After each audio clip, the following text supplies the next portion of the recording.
form, obviously I set it up in rows, and I try to have it so there's always enough room between the rows. So like the flowers are still pretty small. They're going to keep growing, and you'll be able then, when they hit their prime, you'll have all the room to walk, and you'll have your snippers.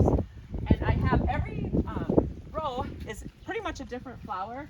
I'll have zinnias or cosmos, sunflowers, and I try to have them marked too, so you can see what you're picking.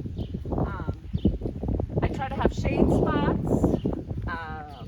So if you're hot, you can always cool off in the shade because it's Minnesota. And as they're going, I give you a little instruction when you get here. Like I'll say, oh, cut the flowers as long as you can because you think your bouquet, you want really long stems. And some flowers want them really firm, like firm stems, otherwise they wilt in your vase. So I always try to give people a little, it's a quick tutorial. Not that there's ever, like I always say, there's never a mistake. It'll always work out. I'm going to have this year, kind of see, I'm having things, I'm making trellises so they grow up. So I'm hoping to have a tunnel that people can walk under that'll look kind of magical. And as you can see, I have sunflowers all along our beds and out into fields of sunflowers. There's some really pretty, so I love having flowers that nobody heard of. So I can show you a couple of those that are pretty crazy looking. You gotta always wave at your neighbors, you never know. Okay, so look at this one. This is a type of poppy. It's a frill poppy. I mean, look at that. It looks like a little snowball. Isn't that crazy? Yeah. I'd never seen it till this year, I gotta be honest. I gotta try it. And these, some people have heard of, but these are crazy too.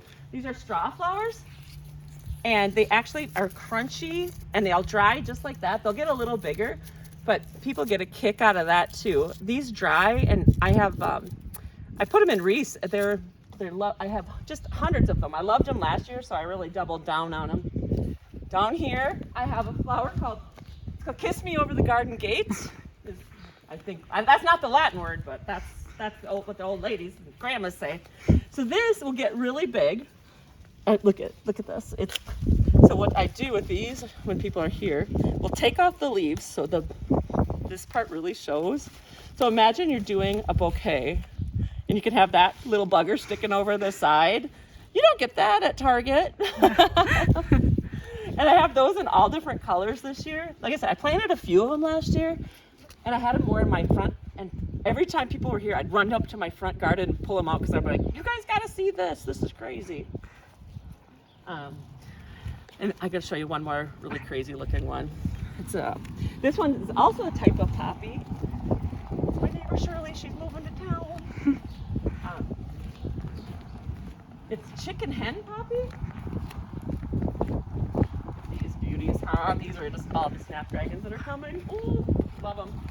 Look at the colors. I didn't know they even made stuff like that when I started. Yeah.